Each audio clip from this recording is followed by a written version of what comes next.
নমস্কার বন্ধুরা, অনি তনু অ্যান্ড তাতান ব্লগসে সবাইকে আরও একবার ওয়েলকাম জানাই নতুন ভিডিও দেখার জন্য। এই প্রচণ্ড গরমে সকলের সুস্থতা কামনা করি। আশা তো রাখছি সকলেই ভালো আছেন, সকলের মঙ্গল কামনা করি। এই গরমে এই আবহাওয়ায় প্রচণ্ড পরিমাণে কিন্তু শিশুদের ভীষণ পরিমাণে কষ্ট হচ্ছে। কখনো শিশুরা হয়তো জ্বর হচ্ছে, কখনো হয়তো সর্দি লেগে যাচ্ছে, কখনো ঠান্ডা। সিজনাল চেঞ্জের জন্য এটা হচ্ছে।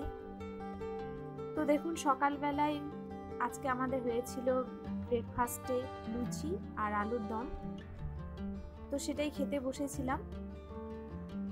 আর আমার সোনা এখানে আমার কাছ থেকে খেতে ব্যস্ত। তো যাই হোক, আজকে আপনাদের সাথে বলবো তাতান, মানে আমার ছেলের নাম তাতান। তাতানের শরীরটা খুব একটা ভালো নেই।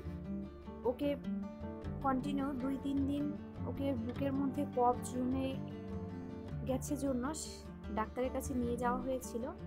আর দেখুন, এই ওষুধগুলো প্রেসক্রাইব করেছিল ডাক্তারবাবু।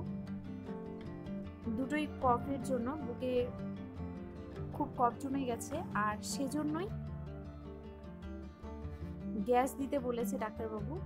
আর এই ওষুধগুলো কন্টিনিউ 1 সপ্তাহ খেতে বলেছিল, আর সেগুলোকে আমি খাওয়াচ্ছি, কন্টিনিউ করছি। আজকে 2 দিন চলছে।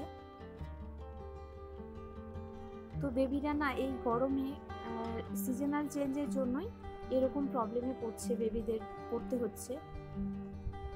ভীষণ পরিমাণের গরম আর ভীষণ পরিমাণে রোদ, তাতে শিশুদের শরীরে ডিহাইড্রেশন হয়ে যাচ্ছে। তো শিশুকে এর থেকে সুস্থতা রাখার আমরা যদি কোনো ঘরোয়া উপায়ে শিশুকে ভালো রাখতে পারি, তো তার থেকে বেটার কিছু হয় না।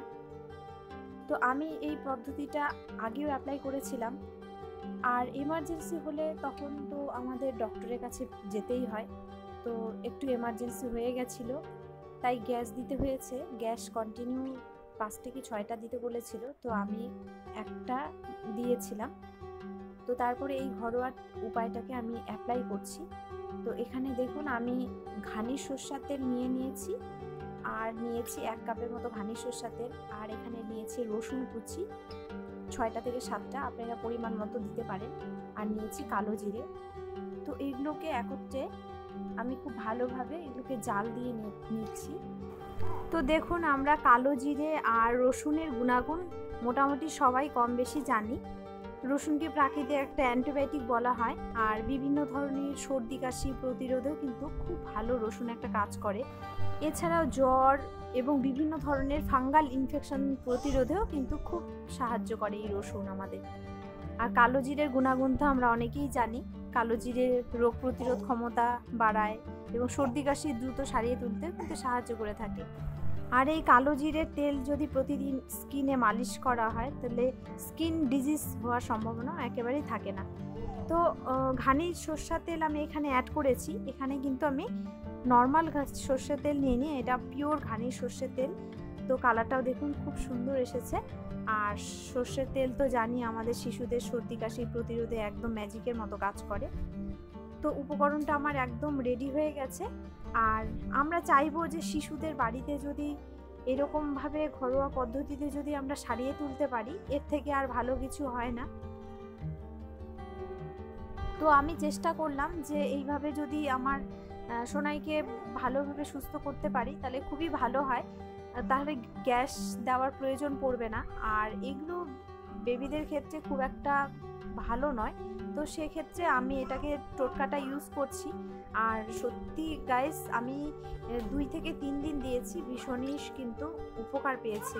এখন অনেকটাই কম, আমি 2 বার দিয়েছি গ্যাসটা, আর কিন্তু প্রয়োজন পড়েনি।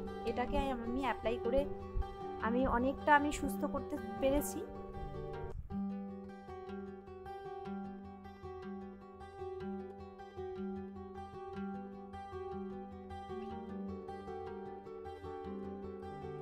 বুকে যে জমানো কফটা ছিল সোনায়ের, তো সেটা একদম বেরিয়ে গেছে, মানে নাকে সর্দির মাধ্যমে বেরিয়ে গেছে। আর দেখুন, ছেলেটা অনেকটা ভালো।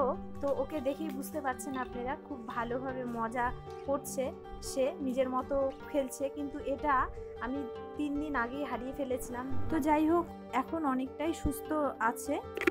আর এই যে ওষুধগুলো মেডিসিনগুলো দিয়েছে সেটা আমি 3 থেকে 4 দিন অ্যাপ্লাই করেছি। আর এগুলোকে আমার 1 সপ্তাহ কন্টিনিউ করতে হয়নি, যেহেতু ওকে আমি অনেকটাই সুস্থ দেখতে পাচ্ছি, তো আর কন্টিনিউ করিনি ওষুধগুলো। আর ওর গ্যাস দেওয়ার একটা ভিডিও আপনাদের সাথে শেয়ার করলাম।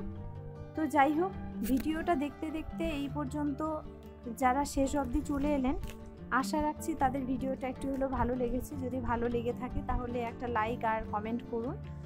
আর নতুন বন্ধু হয়ে থাকলে চ্যানেলটাকে সাবস্ক্রাইব করে রাখবেন। আপনার যদি কোনো রকম জিজ্ঞাসা বা প্রশ্ন থেকে থাকে, বা আমাকে যদি কোনো রকম ইনফরমেশন দেওয়ার থাকে, তাহলে অবশ্যই আমাকে কমেন্টে জানাবেন। আর ভিডিওটি যদি একটু হলেও ভালো লেগে থাকে তাহলে অবশ্যই বন্ধুদের সাথে শেয়ার করবেন। তো সবার সুস্থতা কামনা করে আজকের ভিডিওটা এখানেই শেষ করছি।